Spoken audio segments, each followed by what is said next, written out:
Gospodine Šešelj, ako mogu pre toga samo da kažem da se tortura koja je juče pre svedočenja ispoljena prema meni nastavila u toku noći i u toku prepodneva. Naime, noćas oko 21:30 na vrata mog stana u kojima ja nisam bio, u kojem je bila supruga i tast i tašta, došla je policija ili parapolicija, kojih je poslao, zaista ne znam, ali nevjerovatno da u tom stanu živim već godinama i da nikada na vrata nije dolazila policija, nego je noćas navodno došla na privede zbog nekog navodnog opet slučaja da me je Borislav Nikolić opet tužio za neku uvredu časti, ne znam nije već šta. Druga stvar je, jutros tada me žena alarmirala i rekla da dolazim kući, da je sad stvar ozbiljna i obzirom da je ona advokat po zanimanju, ja sam noć proveo van stana. Međutim, jutros je Republički parlament za 2 sata debate, nakon ta 2 sata i prekinuta debata, non stop raspravljao o meni i tada je bilo najuvjerljivije da je Tomislav Nikolić pozivao državu Srbiju i državne organe da preispitaju navodno moju imovinu, da je to sumnjivo stečeno, da to treba oteti ili ne znam već šta, i da je pozivao državu da stane u kraj svjedocima kao što sam ja. Mislim, to je već jedna orkestrirana hajka u pripremi, verovatno će u toku dana ili već ne znam kad, narednih dana reagovati državni tužilac, to je već sad orkestrirano. Da li je to direktiva iz Haga ili već odakle ne interesuje, ali više nije u pitanju paranoja, nego je konkretno, znači dolazi policija na vrata u 21:30 da me hapsi, da me privodi. Iako verovatno ako ne zna policija da ja svedočim i da je Hag nadređen našem pravosuđu, onda nemam šta da pričam. Druga stvar je jedan napad koji je zaista neprimeren sa skupštinske govornice, da se pozivaju državni organi da preispitaju, ne znam ni ja šta, da ovako vidi se jedan tanani dogovor negdje iza leđa tamo da će ovih dana reagovati. Mislim, znači šta, vi možete mene sad od istog momenta uhapsiti, provesti ne znam ja gde, ali ja u ovom trenutku se daleko gore osjećam nego li i optuženi Šešelj ili bilo ko. Mislim, to je Sad je u redu, gospodine svedoče, 2 stvari. Kada je reč o raspravama koje se vode u vašoj skupštini, u vezi s tim ne mogu da preduzmem ništa. Nasuprot tome, kada je reč o onome što se odigralo sinoć u 21:30, mi ćemo uputiti zahtev da nam se pruži objašnjenje u vezi sa onim što se dogodilo, taj zahtev ćemo uputiti nadležnim organima. Naime, mi smo se sada prvi put sa tim događajem upoznali. Dakle, da sažmem, Skupština može da raspravlja o čemu hoće, mi na to nemamo nikakvog uticaja. Međutim, ukoliko je policija došla kod vas, pokušat ćemo da ustanovimo u okviru čega se to dogodilo. Gospodine Šešelj, možete da nastavite unakrsno ispitivanje.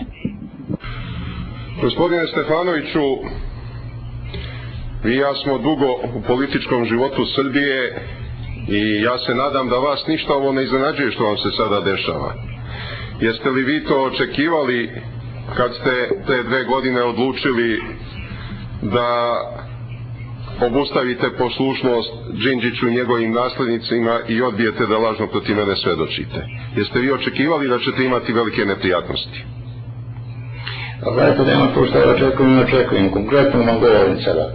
Znači, onog trenutka kad sam preko sudije Dilparića pismenim putem obavestio Haški tribunal u kojem svojstvo želim da se pojavim pred tribunalom, nastale su sljedeće stvari, sad ću vam taksativno nabrojati. Za noć mi je nestalo auto marketa u Regu vrednosti 65.000 evra, starosti 5 meseci, koje je od strane, znači ne kriminalaca lopova, nego od strane, ja pretpostavljam, nekih državnih organa, da ih ne imenujem sad, ukradeno, da mi je ukradena dokumentacija od firme i ručni sat marke Redon Wave. Kad sam dao izjavu, policija se čak nije suprotstavljala na ovu moju tvrdnju, nego je ćutala, što sam video da je moja tvrdnja tačna.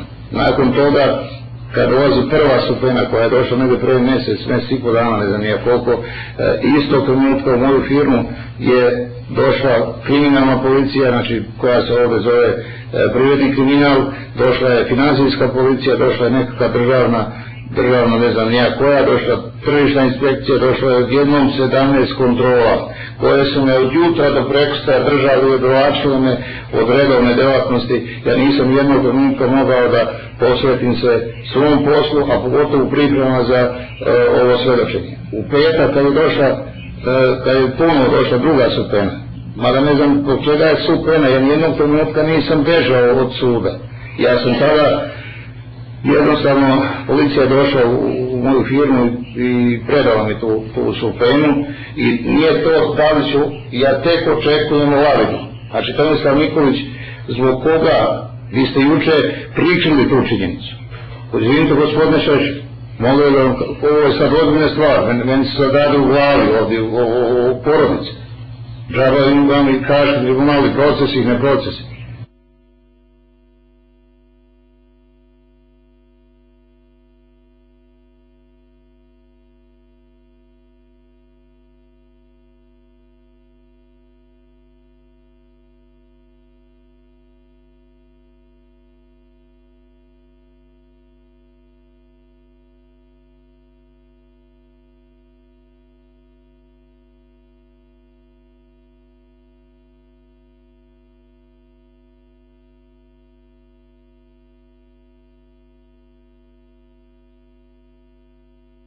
mišljenje njegovoj političkoj ulozi, ali ne možete iznositi podatke lične prirode. Dakle, mi ćemo redigovati iz zapisnika ovaj deo vašeg iskaza. Sada ponovo dajem reč gospodinu Šešelju.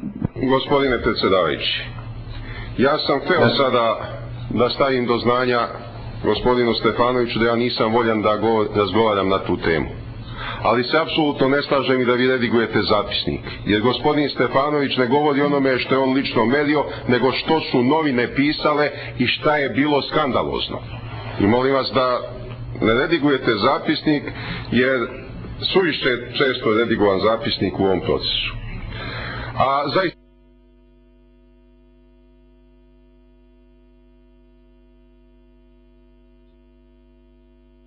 je reči prenose i kod vas, barem ovo neka bude jasno. Dakle, vaše unakrasno ispitivanje treba da se usredsredi isključivo na iskaze svedoka i to onako kako se navode u njegovim izjavama iz 2003. i 2006. godine i treba da se odnose na krivična dela koja se vama stavljaju na teret. Dovođenje u pitanje preko ovog suda gospodina Nikolića i Vučića to ne dolazi u obzir.